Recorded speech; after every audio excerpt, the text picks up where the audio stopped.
Predator action. So Predator is the 2018 sequel slash reboot slash whatever you want to call it. Written and directed by Shane Black, who was a character in the first one and the writer of that movie. And the hype for this movie has been real. Everybody's been begging for this movie to come out. They couldn't wait because everybody likes to say that the original Predator was the best action movie of all time. I think that's a little bit overkill, but that's just my opinion. So Predator tells a story about a sniper in Mexico, and he and his team, right before they finish their mission, a predator crashes down into Earth and takes out his whole team, leaving him as the only survivor. So then the government comes in, interrogates him, and tries to figure out what's going on. They find the predator, they bring him to the lab, and then the predator wakes up, breaks out of the lab, and now they gotta go hunt it. But then another predator comes to hunt down this other predator, and that's shown in the trailer, so I'm not spoiling anything. So then it's just man versus predator. So it's basically just a repeat of the first one, except now it's in a suburban neighborhood, and you got better characters in my opinion. The action in this movie sometimes could be a little bit too shaky where I just can't tell what's going on. This is one of those movies that kind of depends on CGI in a lot of scenes, and sometimes it works, but then sometimes it becomes a little too jarring, and it just stands out. You got CGI blood, and you got the CGI green blood. The action in this movie is kind of up to par with the first one. I don't think it's more action-packed than the original. They kind of add a couple of new aspects to this movie. The characters are definitely a little bit better in my opinion. There's a lot of comedic moments in this movie. It's almost like this movie's trying to be like a Marvel movie where it's like it doesn't take itself serious. There's just always these jokes. They even make fun of the Predator title. They're like, it's not a predator if it's hunting people for sport, which I thought that was kind of funny. And Shane Black's known for writing comedy because he was that character in the first Predator who was always saying pussy jokes. And you even get kind of like a moment in this movie where there's like a pussy joke. But I also feel like the comedy kind of takes away from the serious in this movie. I feel like this would be better if it was like 90% serious and just a little bit of comedy. But I feel like this movie tries to be like 50-50 or like 60-40. It's just like it keeps going back and forth. Because this movie is pretty dark with all the blood and gore you get in this movie. But then it just starts cracking jokes because you got Keegan-Michael Key from Key and Peele. He's the comedic aspect, the main one in this movie. And then you got Thomas Jane, who has like a stutter or Tourette's. And he's just saying stupid, crazy shit like pussy fucking cock fuck. And I was worried when I saw this cast of people. I was like, I don't think I'm gonna like these people. But they grew on me. I actually liked them. I started to actually like worry like these characters are probably gonna die and it's gonna be sad. I actually cared a little bit for these characters, which is something that you need in movies that a lot of movies just tend not to go for. They go, these characters are gonna die, so who cares? But this movie actually tries to make them a little bit likable. But what I don't like is the little winks and nods they purposely throw to the first movie. And I just saw the first movie recently to prepare for this.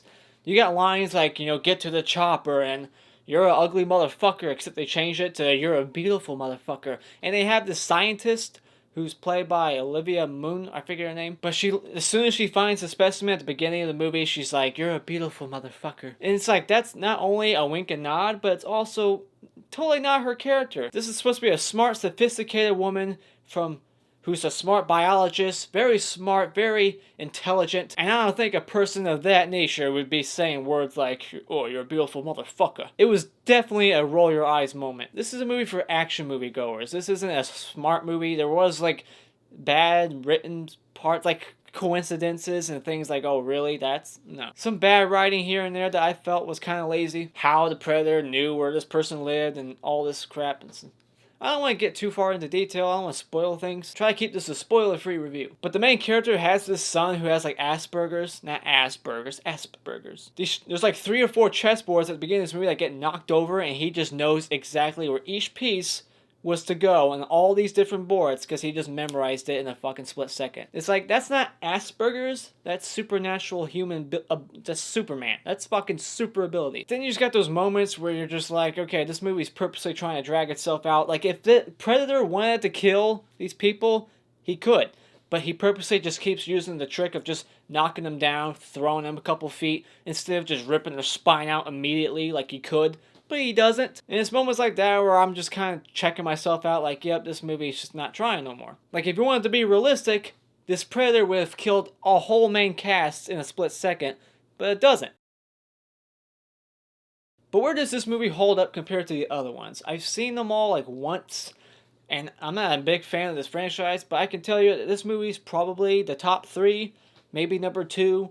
People really hated Predators and Topher Grace and Brody, but this movie doesn't try too hard to do winks and nods at the original I'm not even sure if this is supposed to be a remake or a sequel, because this movie doesn't do anything to kind of like say that those movies existed really. I think there's one line of dialogue at the beginning that mentions like, they keep coming.